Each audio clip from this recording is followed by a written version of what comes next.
Welcome back, guys. Welcome back to another episode of Cerebral Conversations. And I always say this in every single one, and it's always true. This episode's going to be special. And the reason that this episode is going to be special is because I have someone I actually met from TikTok, of all Yeah. places. So this is my first interview with someone that follows me from TikTok, and I'm gonna have her introduce herself. Hi, my name is Chrissy. And I met Brandon through TikTok. I follow his page because I felt like it was really inspirational and awesome to follow, being that I am a mother of a 12-year-old who is on the autism spectrum.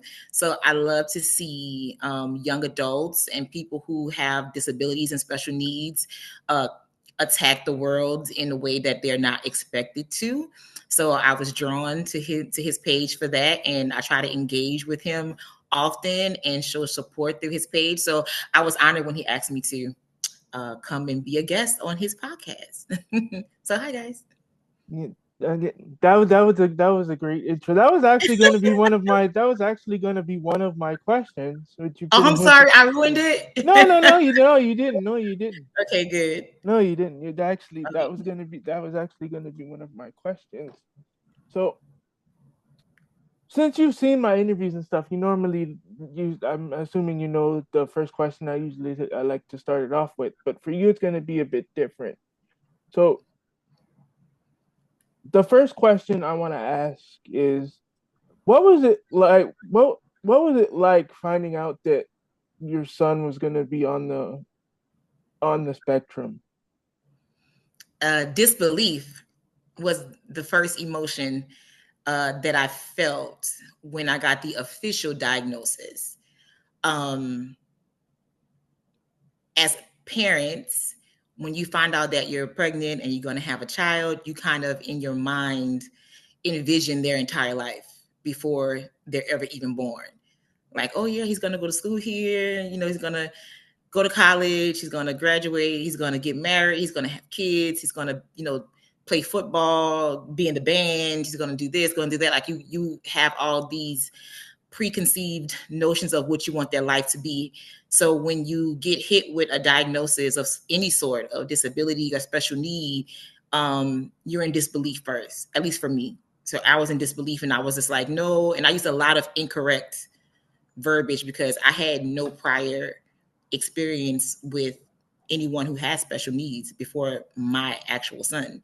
So I was like, nothing's wrong with him. And looking back, saying the word wrong, I'm mad at myself, but I was like, nothing's wrong with him. These people are lying. Like my baby's fine, and I'm gonna show him or whatever. But after getting over my own initial disbelief, I had to face the reality of what it was, and then I just kind of dove myself into research because I had no idea even what autism was.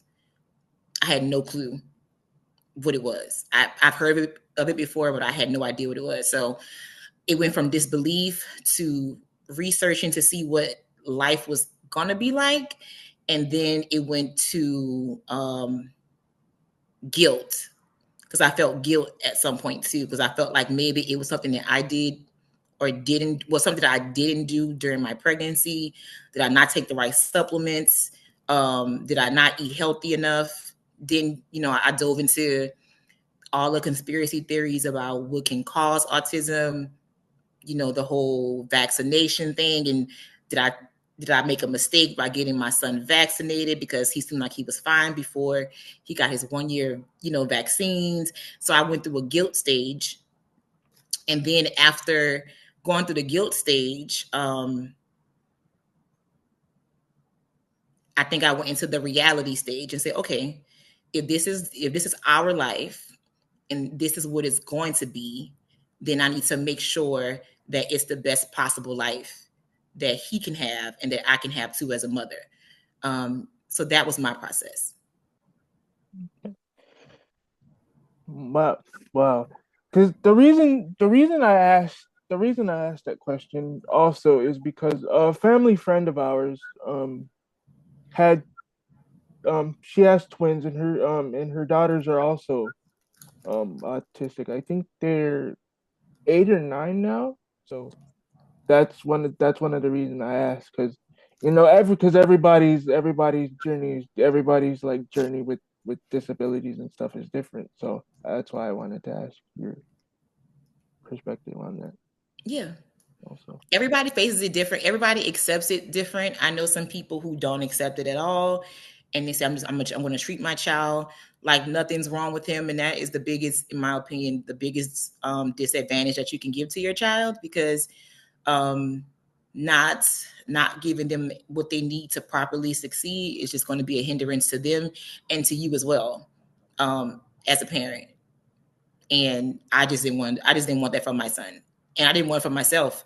There was a selfish part of me that was like, I don't want to have to fully take care of my son his entire life. I want him to be able to get to a point to where he can be independent and take care of himself, so I can also not, have to take care of him 100% for the rest of his life. And that was motivation to get us to the point to where we are today. Mhm. So based on what you said about not wanting about you thinking about not wanting to have to take care of him for the rest of his life, do you think part of that was a little bit of selfishness in a sense? I Yeah. mean, I could be completely wrong, but based on what you said, that's how it seems. That, and I said it. I said, a part of me was selfish. The selfish part of me was like, I don't want to take care of him for the rest of his life. And when I mean take care of him, I don't mean like provide for him. I mean like those small things, like having to feed him, having to bathe him, having to dress him, those type of things. I was like, he's at some point in time, he's going to be an adult male, and he's going to be older. He's going to be bigger than me, probably a lot stronger than me, and I just don't want to have to do those small things like that for the rest of my days. And then there's going to be a time that's going to come to where I'm not going to be here to Hmm. do those things for him. So he needs to be able to do these things on his own. And a lot of time, parents that have children with special needs, we coddle them a lot, which is understandable, Hmm. because we just want to make life as easy for them as possible. I'm guilty of that a lot too. But it took a lot of work to get him to the point to where he is now, and he's super independent. All those things that I was told he wasn't going to be able to do, he does them all. Nice, nice. He does them all. It was hard work, but he does them all. So, so it worked. My little bit of selfishness of, of wanting him to be independent and not wanting to have to, fully take care of him in those ways. It worked. And I'm sure he really appreciates that. I'm sure he really appreciates it. Although I don't really I although he might not understand it now because he's younger, but I guarantee you when he's older he'll really appreciate it when he gets into certain situations. I'm not sure what situations he'll get into. Yeah. There might be certain situations where you get into like, oh, I'm ready for this because my mom got me ready for this situation. Exactly. Exactly. I wanted, and I still want, for my son to have the most fulfilling life that he can possibly have. So, coddling him and hindering him to the point to where he needs someone to do everything for him was not going to be beneficial to him in his adult life. So, teaching him how to bathe himself, teaching him how to get dressed, teaching him how to brush his teeth, wash, like those basic things, you know, letting him make mistakes and learn how to cook certain things in the kitchen. Um, Allowing him to, have responsibilities like clean up his room, take out the trash, having him on a schedule, and those type of things. It's been all beneficial because now at 12, you know, I don't have to do anything. In the morning, I wake him up. He does his routine. He can get himself fully dressed and ready for school, and I don't have to do that. Like I don't have to do that. When the bus is here, he's like, "Mommy's the bus is here. I'm going," and I walk him to the door, get him to the bus. He knows on Wednesday nights to take the trash can to the front curb, so we can get trash service. And he knows that when he even helps with laundry and all of those type of things. So, and he's super independent, and he likes to learn things on his own. So I've been blessed in that area for having like a child that is independent, that wants to be independent too. So yeah. Yeah. Just hearing all that, I just thought about my mom, and I'm like, oh my God, she'd have a fun time talking with you. She'd have a fun time talking. She'd have a fun time talking with you because some of the stuff, because some, I'm not gonna get into, I'm not gonna incriminate myself on live TV, but Okay. but but Yeah. but so my next question is kind of kind of piggybacking off some of the stuff that you said. Were there ever moments where like trying to teach him certain things, or maybe him wanting to learn certain things, he kind of got frustrated because he wasn't learning it at the rate he think he should? Absolutely. Absolutely. So we wish he got a he used to have a little tricycle, the little red the little small little red tricycle that all the little babies have, and Mm-hmm. he used to ride that thing through the house like a demon. Like he would shoot all through the house. He taught himself how to ride it. So when he got older, he got a bike, a two-wheel bike from as a Mm-hmm. gift at a birthday party. And we were trying to teach him how to ride the bike, but he just couldn't get it. So he was getting frustrated. I was getting frustrated because I had to stop and had to check myself for a second. And I was like, whoa, let's stop. Because you're getting frustrated because he's trying to learn something, and I had to remind myself that he learns things differently.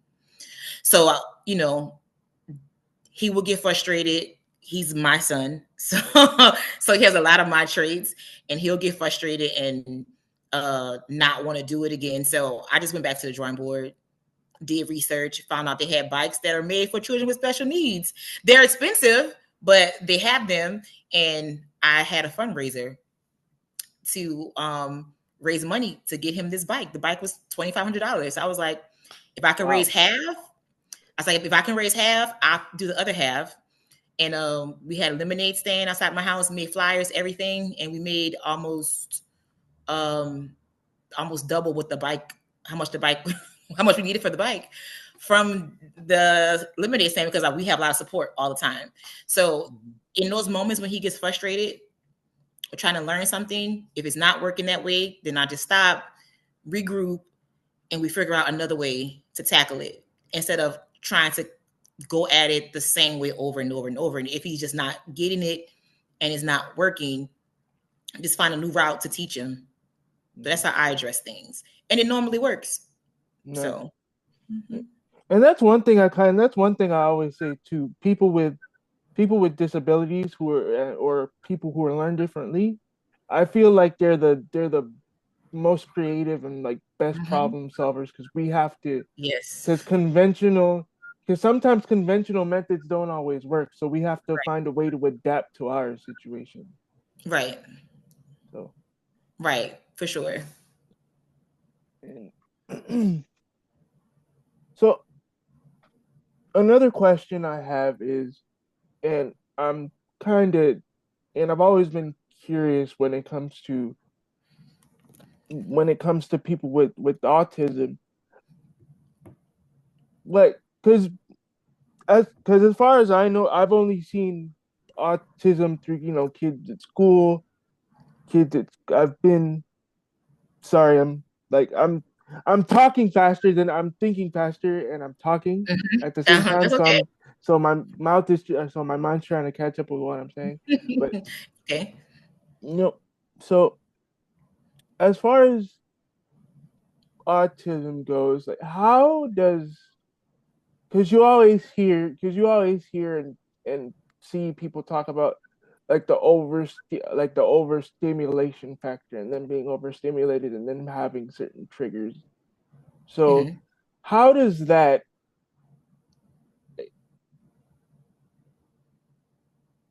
how does that work? Like how do you know when he's being overstimulated or what's a trigger for him? Hmm. He his telltale sign when he's overstimulated is frustration, and I can see it on his face. So he starts to bite his lip, and like he starts to grimace a lot when he's overstimulated or he's getting frustrated. So in those moments, all you have to we just stop. Whatever's going on just has to stop in the moment. It has to stop. And I tell him, hey, look at me, regroup. Let's regroup. Take your deep breath, unclench your jaw, and calm yourself down. I have to just kind of talk to him like a straight shooter because um, he's still a teenage. He's a preteen, so he's still going to try to see how far he can push my buttons. Um, so I have to kind of sometimes just be very stern and say, "Hey, look, I know you're frustrated. I know you're overstimulated, but this has to happen. Let's get together. You know what you have to do. If you get it done, then it'll be over." But one of his main triggers is noise. Noise was the biggest trigger, even though he's the loudest person. Usually wherever he is, his noise he can accept, but outside noise, if it's too loud, it's a trigger. But he has been very, very, very good with handling noise in these last few years, almost to the point to where he doesn't even wear his noise cancellation headphones as much anymore. Um, when we would go to the game room, he always had to have his headphones on. Now he doesn't. We went to the movies a couple weeks ago, and I had his headphones. I'm like, "Do you need your headphones on?" He's like, "No, I'm fine." And that was huge because you know how the movies are. It's loud, whatever. So I acted really normal, but I was inside. I was really geek because I'm just like, oh, like we're here, we're at the movies. He doesn't have to like. I see him growing, and I see him learning how to better control his triggers. And we haven't had a meltdown. I think we only had one meltdown this year, back in the summertime in June. And before that, I don't even remember when the last meltdown was. That's how far in between they are now when they used to be a daily thing. So, but each child is different. That's the thing about autism. You can line up 10 children with autism, and each and every one of them, they're going to be completely different. Their triggers they can have the same trigger, but how they react to it, completely different. How they calm down from it, completely different. So there's no blanket statement when it comes to that type of stuff when you're speaking about ASD kids. So so going back to more of the mental side, what was it like for you? Because I know you said you completely dove in and did all this research, but what was it like mentally for you, having to get used to all this stuff? You said you've never really dealt with or had to be around autistic people or autistic kids before. So what was it like for you having to like go through that on a daily basis? It was normal because he's my only child. So I don't have any other child or any other experience as a mother to compare it to say that, oh, I didn't have to do this with my older child. He's my only child. So for me, it was normal. It's normal to me. So was it overwhelming at times? Yes. Was it tough at times? Yes. Um, but for me, did it feel normal? Yes. Does it feel normal every day? Yes. It's like this is our normal life because again, I don't have any other children to say, well, I didn't have to do this with this one, and this is different. This is the only type of mothering that I know. So it's normal for me. Okay. Yeah, because the reason I asked that is because I know for me specifically, growing up having cerebral palsy, and I also have a younger sister, and my younger sister, she's normal, and there would be times where my sister would start doing certain things, and I would kind of think to myself and kind of look at my mom like, well, why is she able to do this? I mean, you never let me, do this. And then I would start to kind of question it, as I got older, because my sister was able to do certain things. Mm-hmm. And around that, when I was around that age, I wasn't able to, and I never kind of understood why. And also another thing is, I think, because this is just from a person looking from the perspective of a person who has a disability. I think because we have to live with I think because we're living in it for so long, we only think about how we're reacting, and then we don't kind of, you know, um, really think about it from the parents' perspective. Hmm. Because there was one time where I was talking with my mom, and I said something. I said to the effect of, we were having a conversation, and I was like, "Well, you don't have to live with it." And she looked at me all crazy, like, Yeah, yes, I do. she was like, "The fuck are you talking about?" Yeah. And I was like, and at that moment, I was like, "Oh, I shouldn't have said that. Yeah. I shouldn't have said that." Because um, I remember I was talking with my dad, and he's like, I remember talking with my dad on the phone one time. He's like, "Yeah, you have to walk in those shoes, but you don't know what it's like. But you don't know what it's like to have to carry those shoes every day." Exactly. It's a different, it's a completely different perspective as a parent than as the person that's living with a disability. Um you're living your life every day, and we're living our lives while also making sure that you're able to live your life, and then making sure that we are prepared for you to live your life when we're no longer here to assist you with living your life. So it's a different level of stress, worry, and concern as a parent of a child with a disability. Like, it's a different level. Like, you're just living your life. You're like, I'm here, I'm living my life, I'm going to grow up, and we're just like, you know we have the worry of how the world is going to treat you when you're not with us. Um, then have to worry about what if you have any sort of run in with law enforcement, because that's a concern that I have. Like, in a time, like, there's going to be a time when my son's not, he's not going to always be with me. So, like, I have that concern, that worry about how that can go if that happens, because he's a young Black man, and I have that worry. And who's going to be here to help him, because he's going to be as independent as he can be, but he's going to always need some sort of assistance. I only have one child, so I'm like, ugh, you know, I have to think about his life after me. So being a special needs parent is a different level of it's a different level of parenting, for sure. And what your dad said was completely true. Like, you may walk in the shoes, but it's a different life when you have to carry them. Yeah, it's different, for sure. Yeah, especially now that I'm getting older, I'm kind of like, damn, my mom really like kind of like put her life on hold Yeah, just because. I did too. I had to. I had to adjust everything. I had to adjust everything. I had to walk away from a career that I loved and that I was good at and I was growing in, and I had to leave it because it didn't work with my son's schedule for his therapies, because he was in therapy since he was 2, and Mhm. it didn't work. And it came to a point to where I had to choose between my son and work. And of course, my son is it's an easy choice. But was that a difficult thing to have to walk away from something that I love to do? Absolutely. And to have to find, jobs to work in order that just fit around his schedule? Absolutely. But do I regret doing that? Absolutely not. Absolutely not. Not There's not one ounce of anything in me that regrets the decision that I made to, like, make my son a priority. But did it put my life on hold? Absolutely.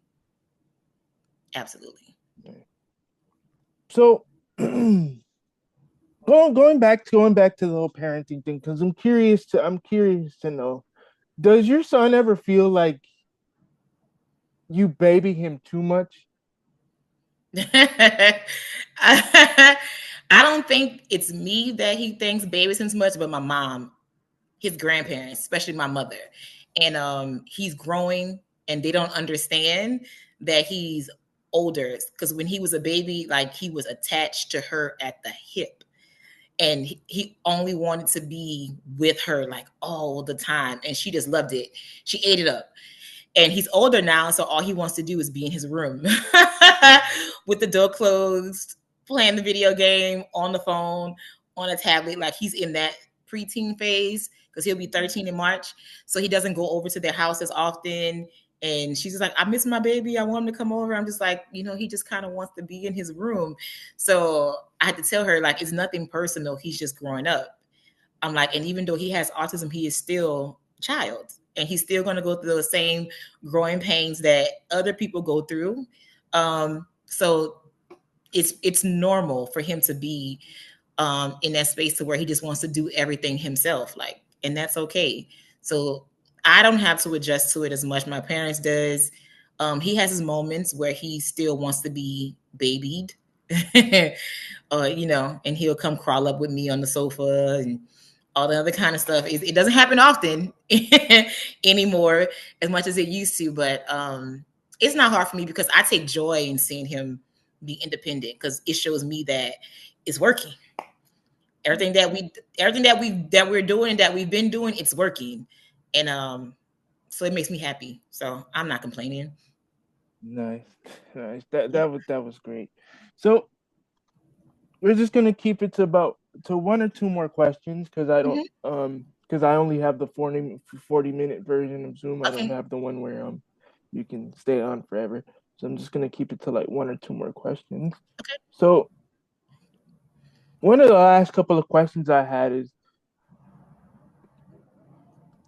how did you end up finding me? How did you end up finding me on TikTok? Because that's one thing I always wondered. Because whenever Uh-huh. people follow, I'm like, how did like I was just scrolling. I don't know what I was doing. I was just scrolling, and the algorithm just put your page, and I think it was one of your workout videos, and so I watched it, and I was like, oh, this is dope. I was like, he has cerebral palsy, and my niece, she passed away 2 years ago. She has cerebral palsy. Um, and so when I watched, I was like, oh, okay. Like I thought about my niece, and I was like, this is pretty cool. So I went through your page and saw your other videos. I was like, he's working. I was like, this is like stuff that I envision for my son. Like I want my son to have this sort of independence that this guy has. So that's why I was like, oh, I'm going to follow him. I'm going to support his page. So I thought it was awesome. So yeah, it just the FYP page brought you to me. okay, that because that's crazy. Because anytime people follow, I'm like, you decided to follow me out of all these other people. What specific? And I'm always like, what specifically about me? Because I'm just sitting there just showing people my what I normally do every day. I don't think I'm doing anything special. So. But you are though. Like what you're doing is like you're showing other parents like me that you know our children can grow and and and they can accomplish things that we envision for them too. Mhm. Like it gives hope to other parents. So or other people, other special needs adults. So you may think that what you're doing is not something major or something special, but it really, really is. It really, really is. Mhm. So don't downplay what you're doing because it's amazing. Don't do Thank, that. thank you, I don't thank want to you. hear you do that again. Just I won't. FYI. I I don't want won't. to hear you do that again. I won't. Good I, deal. I won't for sure. Good. I'll make sure not to do that. But Good. yeah, because I know there's times I'll be sitting here. I'm like, damn, am I really isn't? Damn, do I don't really feel it because there's sometimes I'll sit here and I'm like, damn, I'm not. I don't feel like I'm where I want to be at. I'm like I'm in my 30s. I'm still living with my mom, my grandma. Like there's all these other 30-year-olds who are getting married, having kids, and then I have to kind of snap myself back into it and realize that not everybody moves at the same pace. Like just because I'm not where I want to, just because they're doing that now doesn't mean that I'm not gonna eventually be there. It'll just take me a little longer, but I'll eventually get there. Listen, I'll be 40 next year. In April. I'll be 40 and I'm not married. I'm not married. I'm not dating. I'm not close to getting married or anything. So and I'm definitely not where I thought that I would be at 40, but I'm grateful at where I am at 40. I'm happy or whatever. You like your story is your story and mine is mine. And I learned a long time ago to stop comparing my story to people on social media because social media is a highlight reel. It's not true. Mm-hmm. It's not real. They only show the things that make their lives look super amazing. They're not showing the everyday struggle and the everyday things that they go through. So once I stopped comparing myself to where other people are, I found a different level of happiness that I still work on to this day. So I'm not always just jovial and happy with life and everything, but for the most part, I live a really great life. I live a really great life. And I hope my son is still living with me at 30. He can stay with me forever. He doesn't ever have to leave. Even if I get married and all that, like he comes with the territory, he doesn't ever have to leave if he doesn't want to leave. But if he wants to leave, I will support it. But if he ever has to come back, he can come back. But he will always, as long as I'm breathing, even after I'm not, he's set up to always make sure that he's okay. And he's so don't feel bad about being home. If my parents had the space, I would go back home right now too. Life is difficult. So do not feel bad. If my mom and my daddy had the space for me and Kaden, I would move back home too and save some money for sure. Mm-hmm. So Mhm. my last question that I have, well, it's not really a question for you, but like, do you have any questions for me? I do. I wanted to ask you, what motivates you to want to like work out and start what made you want to start your YouTube and your podcast? Like what got you to that point? Well, as far as working out goes, it was a combination of two things. I was working at FedEx. I was working there for about before I started working in the gym. I was working at FedEx for about 6 years, but it was about one or it was about a few months to like a year into where I was like really, really, really skinny. I don't know if you've seen my progress videos where that I'm like super, super skinny, looking like a feed the children baby. Like, but yeah, I was like that super skinny, and I noticed it started to take a toll on me physically because I'm standing up for 3-4 hours straight. Because how the shifts work, it was, you work three. If you're working full time, it's you work 3-4 hours, you clock out, you take your break, and then you work for another 3-4 hours straight. I was working part time, so I was just working the 3-4 hours straight, 5 days a week, 5 days a week, and it started to take a it started to take a toll on me. And one day I just looked in the mirror. I'm like, I don't want to look this skinny no more. My clothes, like it, it was the era of it where everybody was wearing, like tighter clothes and stuff. And I'm like, Yeah. why does this shit still look baggy on me? And I got tired of looking like that. Like a couple weeks before, my friend had brought me to the gym just to try it out. And then a couple weeks later, I signed up for a membership, and that was almost 8 years ago now. Oh wow. Awesome. I love it. I love And it. then as far as my podcast goes, the reason I started that is I was with my mentor, and I was with my finance mentor who's helping me in with my business and finance, and we were talking. We were going through, create like doing little videos and stuff to like kind of like help get my business out there and stuff. And out of nowhere, I was just like, it'd be cool. Like, can I interview you? And he was like, yeah, sure. So we did a quick little 5-minute interview. And then after that, he was like, you know what? You're really good at that. Why don't you just Yeah. start, doing that? Um, and you can like, cause the one thing even to this day, he keeps like pushing to me. You have a, he's like, you have a market you haven't tapped into yet. You can speak with people who have disabilities, or Mm-hmm. parents with people who have disabilities, and you could tap into a whole other sector that you're not even thinking about it because you live in. He's like because you're living in it, you don't see it, but you can tap into that and build something really, really good. So it started off with just little 5-minute videos here and there, and then Here we we're are. yeah, here we are. Awesome. I love it. I love it. And you do an excellent job. You Thank you, definitely thank you. you do an excellent job. So good deal. All right, so guys, that is the interview. I want to make sure I get the outro out of the way so that way the Zoom call doesn't cut off like it was in the interview before the last one. The interview cut off like while I was doing the intro.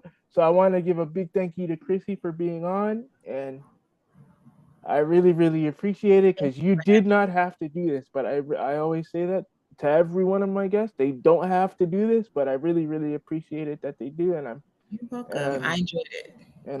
I thank you for being on, and hopefully, I mean, maybe someday soon I can interview your son if he's up to it. Yeah, we can try. He's not like he's talking. He can talk and speak, but he doesn't necessarily get super comfortable with other Mm-hmm. people. But we can definitely try.